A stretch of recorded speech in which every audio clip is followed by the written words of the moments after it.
পাশে কি করিস এই পাশে?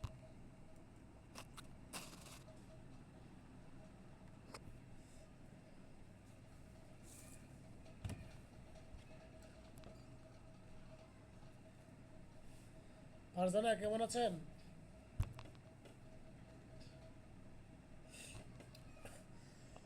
আসসালামু আলাইকুম স্যার, ভালো আছি। আপনি কেমন আছেন? আলহামদুলিল্লাহ ভালো আছি।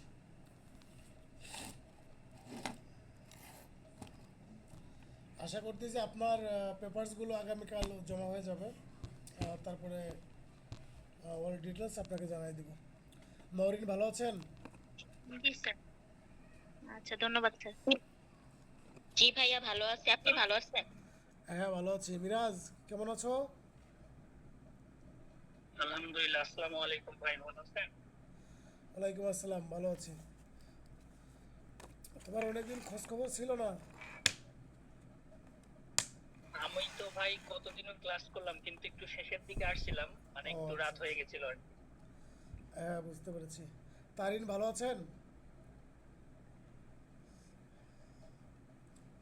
আসসালামু আলাইকুম। ওয়ালাইকুম আসসালাম। স্যার ভালো আছি, আপনি ভালো আছেন? হ্যাঁ ভালো আছি।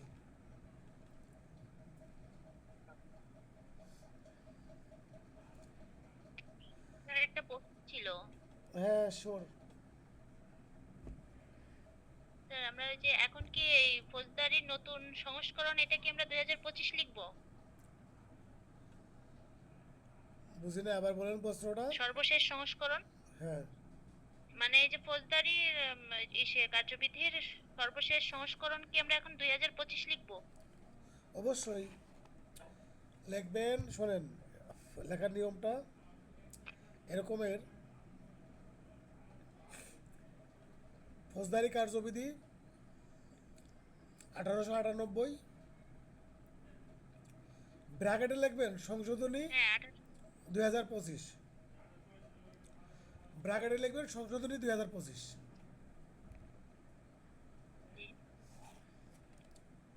বুঝতে পেরেছেন? যে মানে আমি তো ওই যে এটা আমাদের, হ্যাঁ, সর্বশেষ সংস্কার ছিল 1898, তাহলে আমরা এখন এটা লিখবো সর্বশেষ হচ্ছে 2025 ব্র্যাকেটে। সর্বশেষ সংস্করণ 2098 ছিল। হ্যাঁ। না, না, দুই হাজার 2098 ছিল আটানব্বই না। না, 1898। 1898। 1898 ছিল না। এই যে 1968 আপনার সালে, নোটে লেখা। 1958 সালে সর্বশেষ সংশোধন করা হয় ফৌজদারি কার্যবিধি। মানে এই 2025 সালের আগে। ও, না স্যার, আপনার নোটে লেখা হয় যে সর্বশেষ সংস্কার করা হয় 1898 সালে, বর্তমানে এটি প্রযোজ্য, মোট ভাগ 11টি। এই যে এই লাইনটা এখানে লেখা। দাঁড়ান দেখে নিই। নোটের 3 নম্বর লাইনে স্যার এটা লেখা। এটা আছে যে খসড়া আছে না, সর্বপ্রথম করা হয় কততে দেখেন। জি। সর্বপ্রথম করা হয় আপনার 1872 সালে, তারপরে 1882 সালে। এই খসড়ার সর্বশেষ সংস্করণ হলো 1898 সালে। বুঝতে পেরেছেন এবার? জি। জি, আর তাহলে তাহলে সংশোধনী তাহলে সংশোধনী এখন এই যে সংশোধনী সংশোধনীটা আর এটার এই সাথে। এটা হলো খসড়া সংস্করণ। ঠিক আছে। আচ্ছা, তাহলে 2025 হচ্ছে খসড়া সংস্করণ, না সংশোধনী আর কি। সংশোধনী। রুহুল ভালো আছো? সংশোধনী, আচ্ছা। আলহামদুলিল্লাহ ভাই, ভালো আছি। আপনি ভালো আছেন? আলহামদুলিল্লাহ ভালো আছি। মুক্তা ভালো আছেন?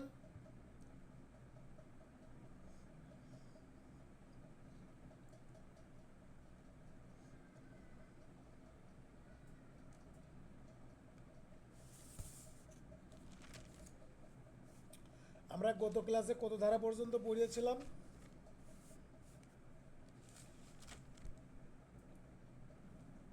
67 মনে হয়। 60 ধারা ভাই, 60 ধারা না 61 ধারা পড়ে ছিল। 61 ধারা পর্যন্ত পড়িয়েছিলাম।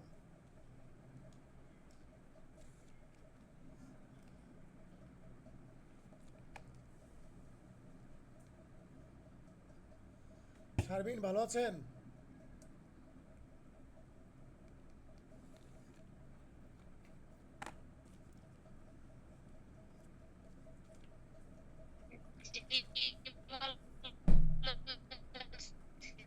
আসসালামু আলাইকুম। ওয়ালাইকুম আসসালাম।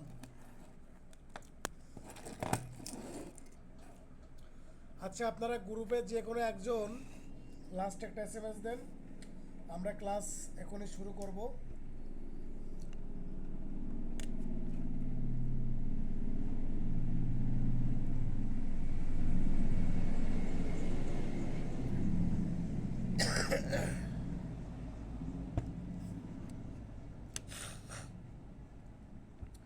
দেখেন, আপনারা যারা এখানে উপস্থিত আছেন, আমরা পরবর্তীতে রেকর্ড ক্লাস করবেন, সময় কিন্তু হাতে খুবই কম আছে। সময় হাতে খুবই কম। এই কম সময়ের মধ্যে আমাদের পূর্ণাঙ্গ একটা প্রস্তুতি নিতে হবে এবং নিজেকে যোগ্য করে গড়ে তুলতে হবে। এই নিজেকে যোগ্য করে গড়ে তুলতে হইলে পড়ালেখার গতি এবং সিস্টেমেটিক পড়ালেখার দিকে আপনাদের অগ্রসর হইতে হবে। এতদিন যেভাবে পড়ালেখা করেছেন এইভাবে পড়ালেখা দিয়ে আসলে বার কাউন্সিল পাস হবে না। আপনাদের যদি বার কাউন্সিল পাস করতে হয় তাহলে পড়ালেখার সিস্টেম পরিবর্তন করতে হবে এবং আরও আগ্রহী হইতে হবে।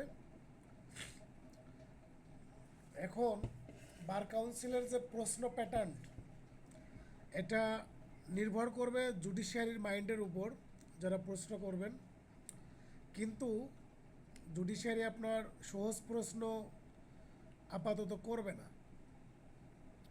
কারণ এখন বুঝতেই পারতেছেন একটা বার কাউন্সিল পরীক্ষা শেষ হওয়ার কিছুদিনের মধ্যেই আরেকটা বার কাউন্সিল পরীক্ষা দিচ্ছে।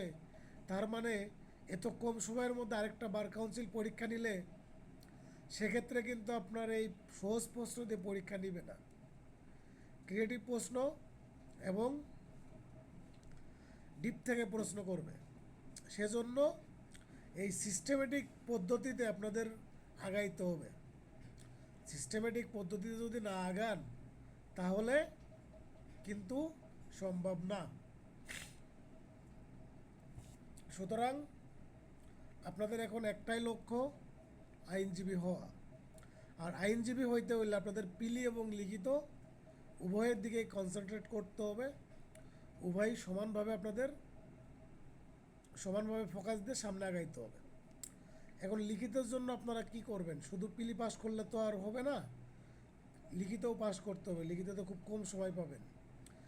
যেহেতু লিখিততে আপনারা কম সময় পাচ্ছেন, সেজন্য আপনাদের প্রয়োজন এখন থেকেই লিখিতর একটা প্রশ্ন, লিখিতর একটা বই আপনাদের পড়া। এই লিখিতর বই আপনারা কিভাবে পড়বেন? এই লিখিতর বই পড়বেন আপনারা, এই যে এখন আমরা ফৌজদারি কার্যবিধি পড়াচ্ছি, এই যে আপনার 61 ধারা পর্যন্ত আমি পড়িয়েছি। এই ফৌজদারি কার্যবিধি থেকে 61 ধারা পর্যন্ত লিখিততে যে যে প্রশ্ন আসছে ওইগুলো একবার সুন্দর করে রিডিং করবেন। এক্ষেত্রে আপনি দুইটা বেনিফিট পাবেন।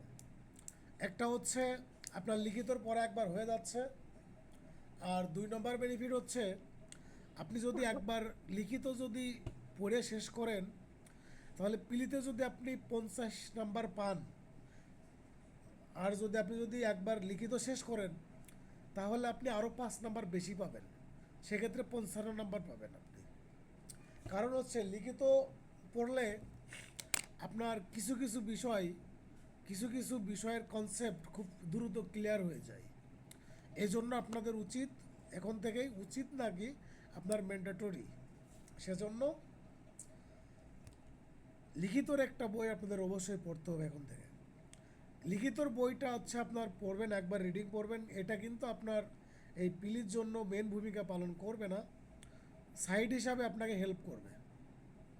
কিন্তু এখন আপনারা মূল ফোকাস করবেন কিসে?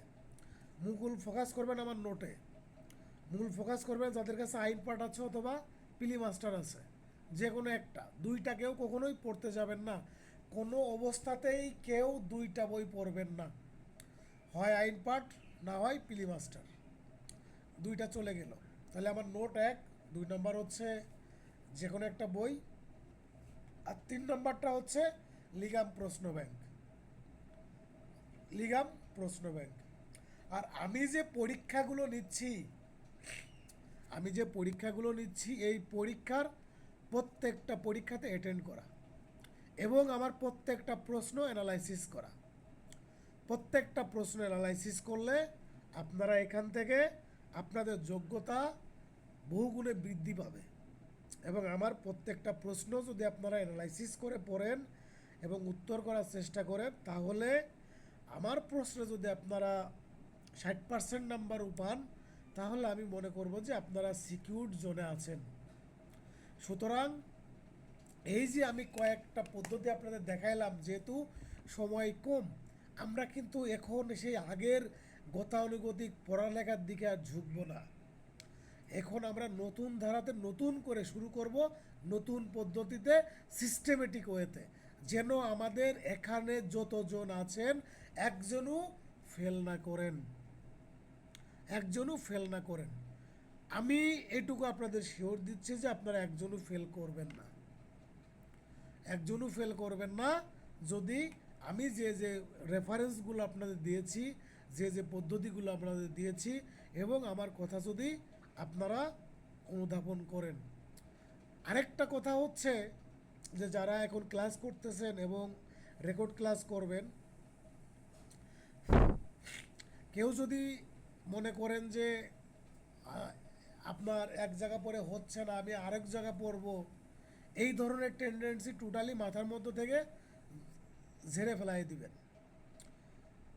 একাধিক বই, একাধিক কোচিং সেন্টার বার কাউন্সিল পাশ করার ক্ষেত্রে বাধা